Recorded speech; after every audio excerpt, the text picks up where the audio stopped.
좀 아쉬우신가요? 저도 어제 저걸 만들면서 여러 장면들을 넣어야 되는데 다 넣을 수는 없고 어디를 갖다 해야 되는가 이렇게 좀 치사하는 것도 쉽지 않았습니다. 아무튼 큰 경험을 하게 되었는데요. 화해와 일치라고 하는 이 주제는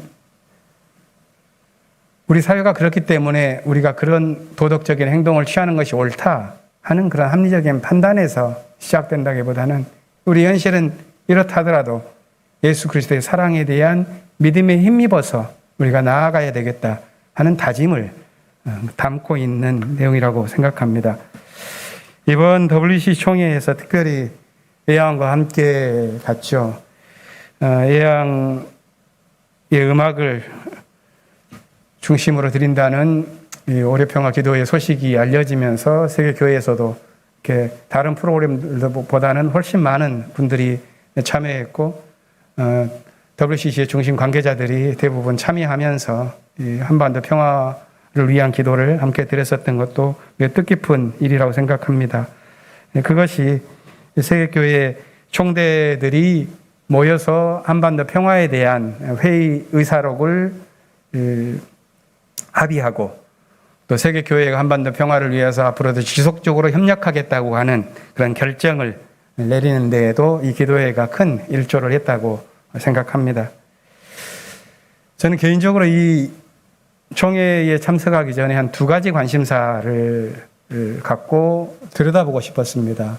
하나는 기후 위기에 대처하는 생태정의, 이 문제를 어떻게 각국 교회가 대처하고 있으며 또 그것을 수렴해서 세계교회가 로드맵을 만들어내느냐 하는 그것을 보고 싶었고, 다른 하나는 우크라이나 전쟁만이 아니라 여러 전쟁들이 또 민족 간의 갈등들이 벌어지고 있는데 이것에 대해서 한 교회로 모인 이 협의회에서 어떻게 이 문제에 대처하는가를 보고 싶었습니다.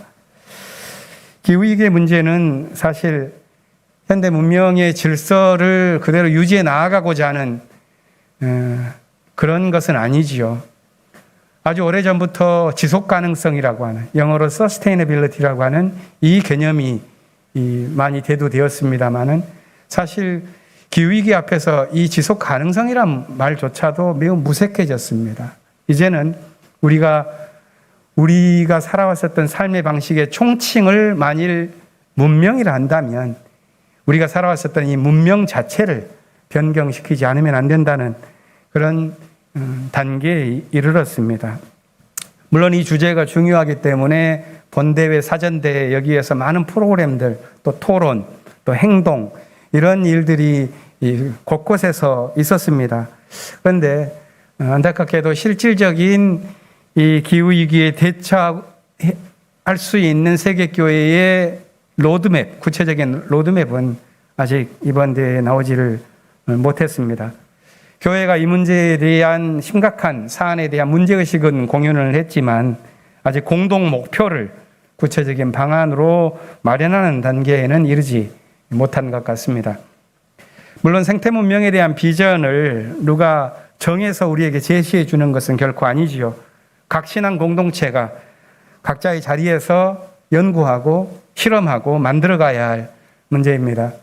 우리 교회 역시도 미래선교연구위원회에 생태 선교팀이 있어서 탄소 중립을 비롯한 많은 구체적인 실천 방안을 만들어가고 있고, 또 오늘도 우리가 한국교회 전체 모두가 기후정의 중일로 정하면서 함께 기도드리고 시민사회와 함께 기후정의 행동을 하기로 해낸 것은 참 의미 있는 일이라고 생각합니다. 이 과정에서 우리의 교회도 지구 공동체의 일원으로서 책임있게 참여하고 또 목표를 바로 세워 나아갈 수 있을 것이라고 생각합니다.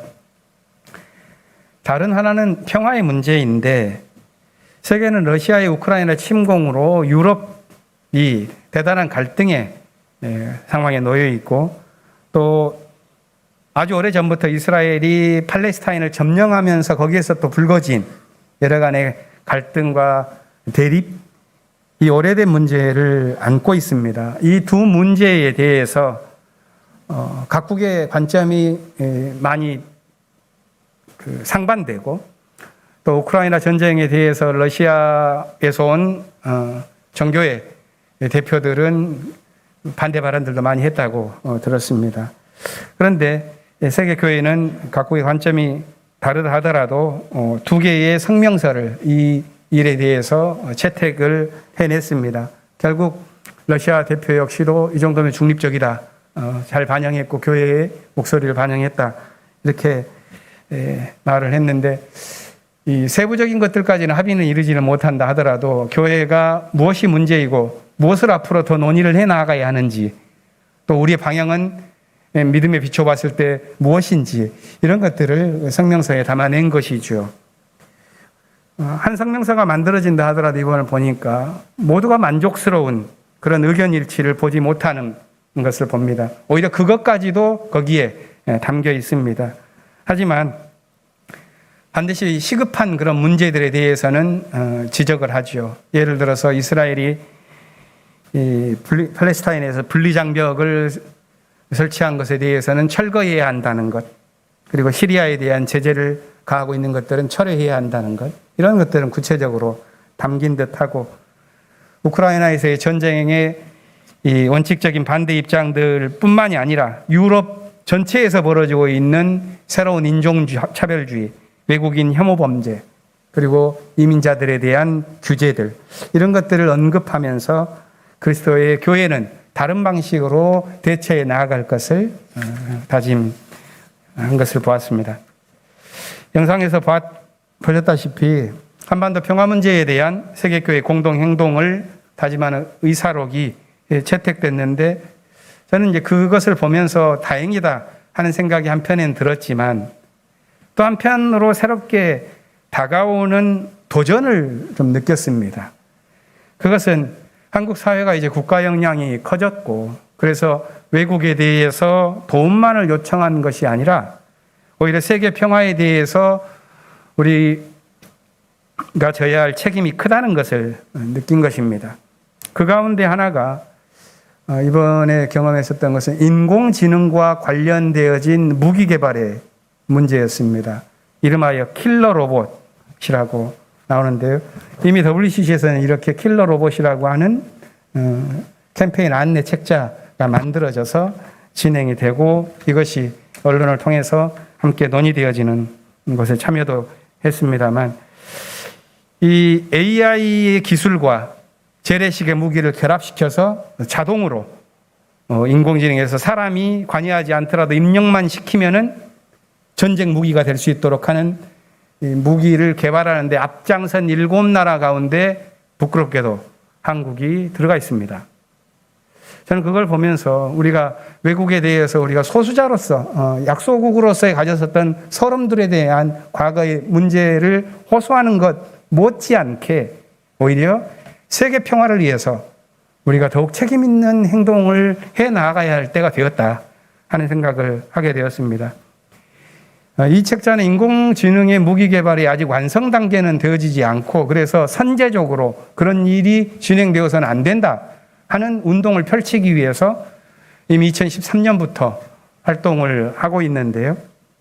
이 책자에서 다루고 있는 두 가지의 실제 완성되어지지는 않았지만 실전에 배치되어서 진행되고 있는 두 나라의 사례 가운데 하나가 미국이고 다른 하나는 한국입니다. 미국과 같은 경우에는 잠수함을 탐지하기 위해서 무인 상태에서 한 석 달간 떠다니는 전투함선, 아직까지는 거기에 무기가 직접 대잠 폭파에 해당되어지는 무기가 실려 있지는 않다고 나와 있는데, 수년 내로 그것이 계획에 실행될 것이라 하는 그런 예측을 하고 있고요. 다른 하나는 우리 DMZ에 설치되어 있는 무인 기관총, 무인 유탄 발사기, 이런 것들이 AI와 결합되어서 매우 빠르게 전개되고 있다 하는 우려를 표하고 있습니다. 세계교회는 이 킬러로봇 문제를 좀 심각하게 대처해 나아가자라고 말하고 있는데, 우리도 군축 평화의 관점에서 이 문제를 우리가 잘 다뤄 나아가야 되지 않겠냐 하는 생각을 하게 되었습니다.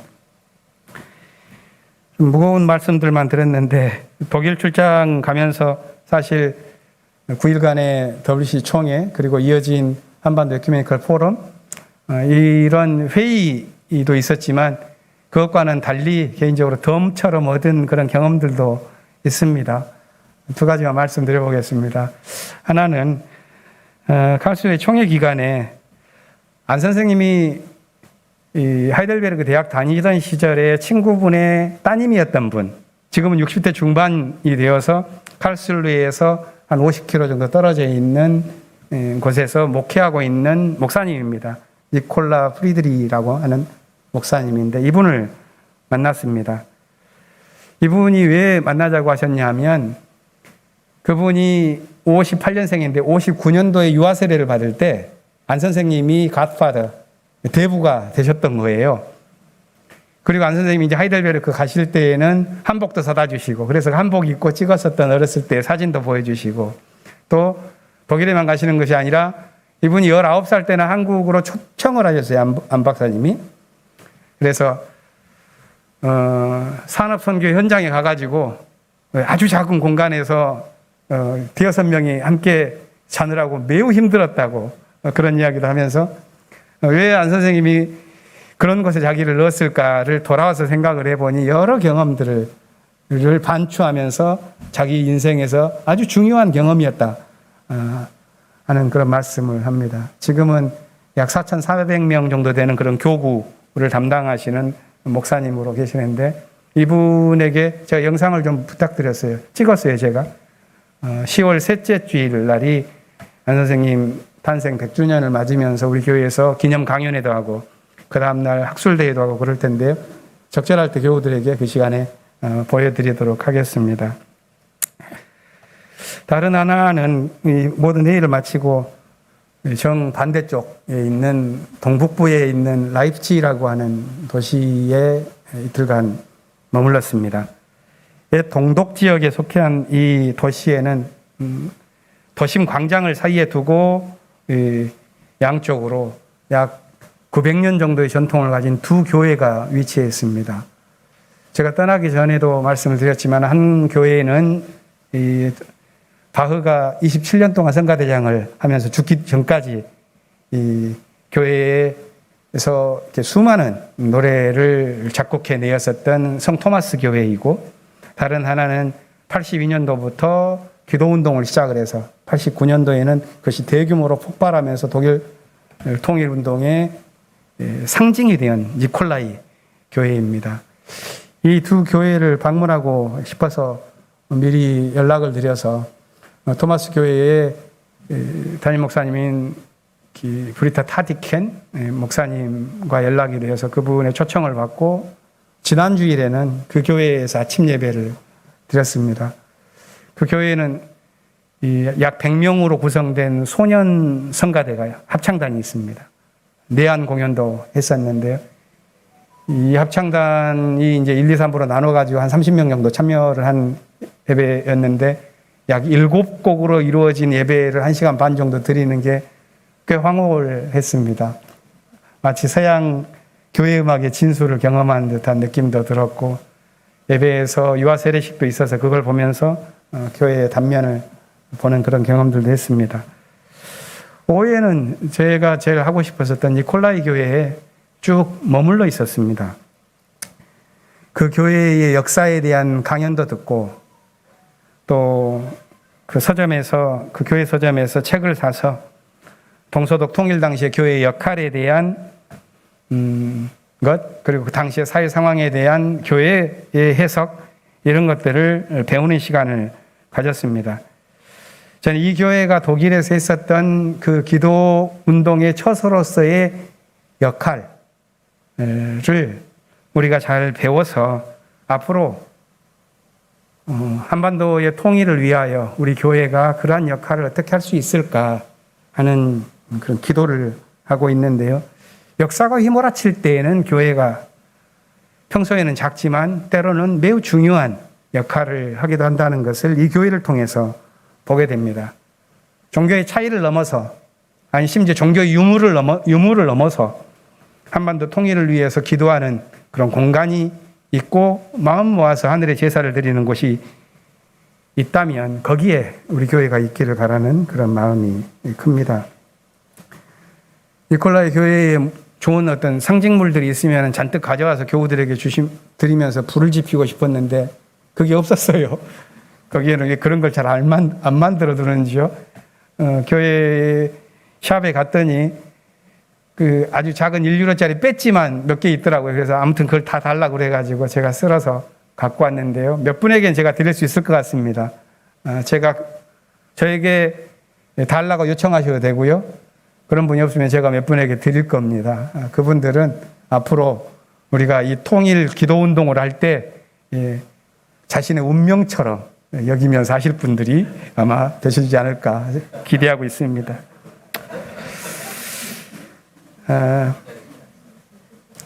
이번 총회를 통해서 세계 교회는 그리스도의 사랑으로 이루어갈 화해와 일치, 이 과제를 안게 되었습니다.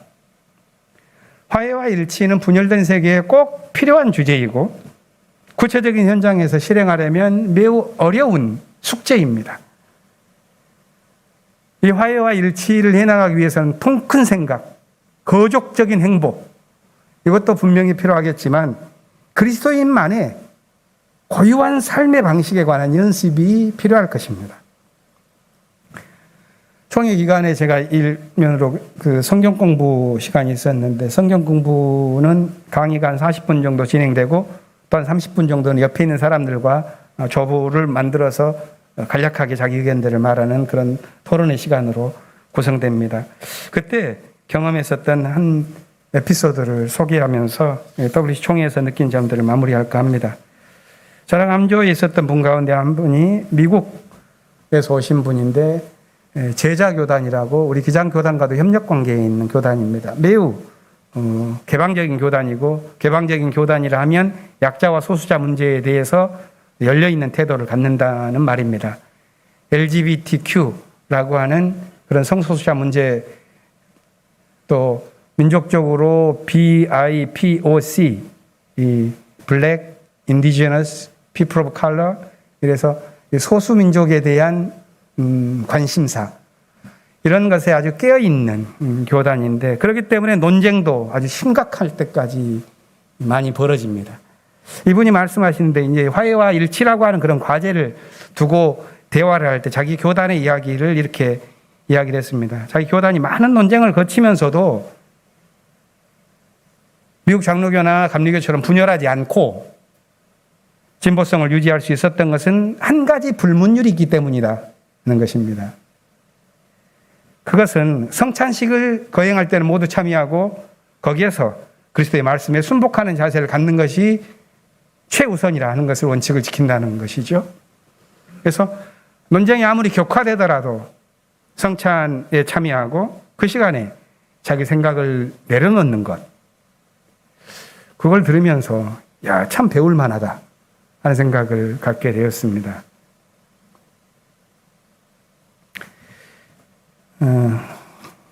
조금 더 말씀을 복음서의 말씀으로 이어가 보겠습니다.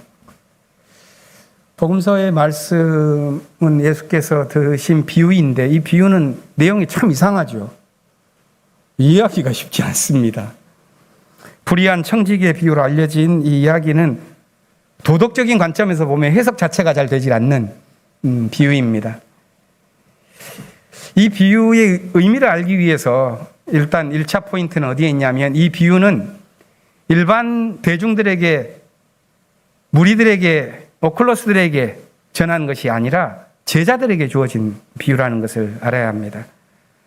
이게 16장인데 15장에는 세 가지 비유가 나옵니다. 그건 잃어버린 것에 대한 세 가지 비유. 잃어버린 양, 잃어버린 동전, 잃어버린 아들, 이것을 비유드는데 이때의 청중들은 잃어버린 사람들, 그 시대 세리와 죄인들이라고 말합니다. 이들에게 한 것이 15장의 비유였다면 우리가 읽은 16장은 제자들에게 한 비유입니다.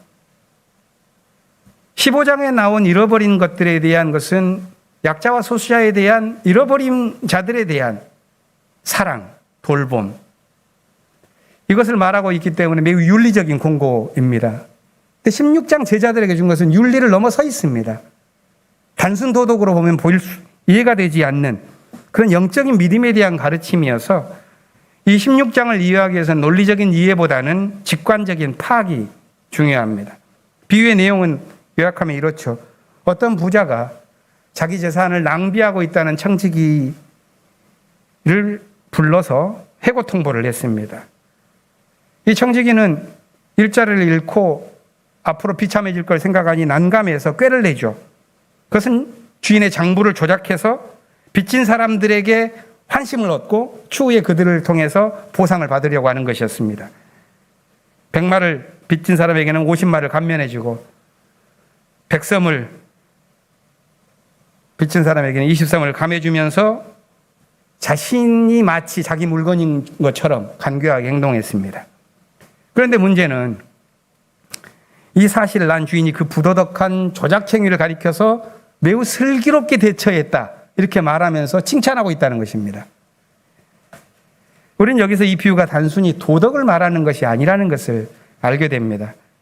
이 이야기는 도덕에 대한 가르침으로 만약에 듣는다면 오해하게 됩니다. 그래서 오늘 이 비유의 이야기가 끝난 13절 다음 14절에서는 바리새인들이 그 이야기를 듣고 비웃었다 이렇게 나옵니다. 도덕으로 본다면은 이 비유는 비웃음을 사기에 충분한 내용입니다. 바리새인들은 율법을 기준으로 생각하죠. 율법이란 해야 할 것과 하지 않을 것, 이것을 기준을 말하는 겁니다. 그런데 예수께서는 지금 율법에 대한 도덕에 대한 가르침을 많은 사람들에게 말하는 것이 아니라 제자들에게 율법이 아닌 믿음의 삶이 무언가 이것을 지금 가르치고 있는 때 이 비유를 말씀하신 것입니다. 성서학자였었던 안병무 선생의 해석은 무엇일까 궁금해가지고 다 뒤져봤는데 안병무 선생님이 성서를 제대로 전공하셨을 때 이 비유를 잘 안 다루셨어요. 근데 마지막 돌아가시고 난 책에는 고스란히 그분이 30살 때 이 비유를 가지고서 해석한 것들이 그대로 실려 있는데요. 아마 거기에 동의하셨기 때문에 업데이트를 하지 않고 그대로 갖고 가지 않으셨을까 하는 생각을 하게 되는데 야성 5집 그러니까 52년도 7월 달에 나온 잡지를 보면 이렇게 나옵니다. 안 선생님은 그때 30살이었는데 이 비유의 목적은 우리 현실 자체가 선이라고 하는 것이 존재한다면 그것이 구부러지고 더럽혀져 있는데 선이 악으로 봉해져 있는데 어떻게 이런 현실에서 믿음을 가진 사람들이 선악이 뒤죽박죽 되어 있는 이 세상을 살아갈 것인가 하는 그런 이야기로 우리가 읽어야 한다고 보는 것입니다. 거기에는 냉정한 현실인식이 저는 담겨 있다고 봅니다. 이 세상의 악이라는 것은 단지 악만으로 구성되어 있지 않습니다.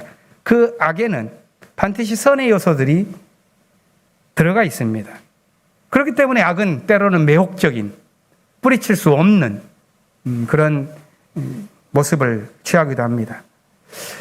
또 그런 이유로 인해서 악이 발흥할 때에는 단순 도덕만으로 대책하기에는 무척 무능하다고 볼 수도 있습니다. 이런 현실에서 예수는 일단 비유 속에서 이렇게 말을 하죠. 불의한 재물로 친구를 사귀어라. 이것은 이 불의한 청지기의 내용을 제가해 주는 것입니다. 그리고 그 일을 했었던 청지기를 칭찬했습니다. 우리는 도덕적인 관점에서 볼 때는 이런 생각을 합니다. 선한 결과를 얻기 위해서는 그 과정도 선해야 한다. 많은 이런 관점에서 본다면 예수의 이 말씀, 자신의 목적을 이루어내는 데 있어서 수단과 방법을 가리지 않은 것처럼 보이는 이 이야기는 아주 심각한 독설처럼 보일 것입니다. 그런데 이 비유에서 우리가 봐야 할 것은 두 집단이 대비되고 있습니다. 세상의 자녀, 빛의 자녀. 청지기는 세상의 자녀를 상징한다면 예수는 제자들에게 너희는 이 세상의 자녀처럼 살지 말고 빛의 자녀답게 살아야 되지 않겠냐 하면서 이 이야기를 하면서 심지어 세상의 자녀들도 이 문제에 대해서 이렇게 충실한데 왜 너희들은 본문을 읽고 있느냐라고 말하면서 그 마지막 최종적인 가르침을 13절에 담아두지요. 그렇기 때문에 저는 이 비유의 이야기를 쭉 보다가 마지막 이 13절에 착안해서 이것이 이 비유를 통해서 제자들에게 주시고자 한 예수님의 말씀이었구나 하는 것을 이해하는 것이 좋겠다고 생각하게 되었습니다. 그 마지막 가르침은 이것입니다. 한 종이 두 주인을 섬길 수 없다. 너희는 하나님과 재물을 함께 섬길 수 없다. 이것이 제자들에게 주신 빛의 자녀답게 살라고 하신 말씀입니다. 현실을 살아가기에는 재물이 필요하고 믿음을 고양시키기 위해서는 하나님을 섬겨야 하는데 이 두 개를 동시에 할 수 없다니 정말 심각한 딜레마이고 이것은 우리 신앙의 현실입니다. 또한 선악이 뒤엉켜버린 이 현실에서 어떻게 하나님을 섬기고 어떻게 하나님 나라를 위해서 살아갈 것인가 하는 문제의식은 우리를 감싸매고 있는 대단히 어려운 우리를 올가맨 밧줄입니다. 이 과제는 제자들에게만 주어진 것이 아니라 그 이후를 살아가고 있는 모든 신앙인에게 해당되는 문제 제기이죠. 저는 이 주제를 조금 더 디모데전서 본문과 이어서 생각을 해보겠습니다. 디모데서 전후서는 예수운동의 열기가 조금 식고 교회가 제도적인 틀을 갖추어 나아갈 때 즈음에 기록되었습니다. 이 편지는 그런 상황 속에서 복음에 충실한 삶이란 무엇인가를 물었고 앞에서 서두에서 이렇게 말합니다. 복음에 충실한 삶이란 깨끗한 마음, 선한 양심, 거짓 없는 믿음, 여기에서 우러나오는 사랑에 기초한 것이다 라고 말합니다. 오늘 본문은 그 사랑의 구체적인 모습에 대해서 말하는데요. 오늘 본문은 첫 번째 이야기하는 것이 모든 사람을 위해서 기도하라는 것입니다. 그리고 이 기도는 단순히 자기 안에서 벌어지는 그런 자선행위가 아니라 모든 사람들을 위해서 자신을 내어주신 분을 믿는다면 내가 그렇게 기도해라 하는 믿음의 권고지요. 저는 이 믿음의 권고가 이번 WCC 11차 총회에 담겨있는 그 주제와 관련되어 있다고 봅니다. 그리스도의 사랑에 힘입어서 화해와 일치의 삶을 살아가야 한다 하는 것입니다. 아무튼 우리 교회만이 아니라 세계 교회가 이제는 화해와 일치라고 하는 이 주제를 놓고 일하라고 하는 부름 앞에 서 있습니다. 이 부름을 이끄는 신학, 그것이 우리가 읽은 4절에 담겨 있습니다. 하나님께서는 모든 사람이 구원을 얻고 진리를 알게 되기를 원합니다.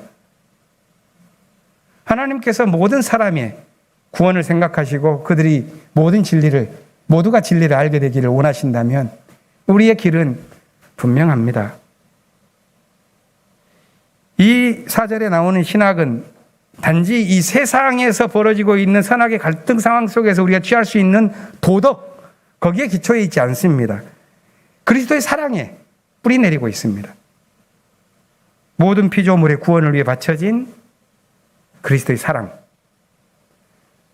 그 사랑을 깊이 신뢰하는 마음에는 분열과 갈등을 넘어서는 하늘의 평화를 맛볼 수 있을 것이고 그 평화로운 마음만이 이루어갈 수 있는 화해와 일치, 그 삶에 하나님의 미소가 담길 것입니다. 앞으로 우리가 그 구원과 축복의 길을 향해 나아갈 때 모두 힘을 내어 함께 해나가기를 기원합니다. 침묵으로 기도하겠습니다.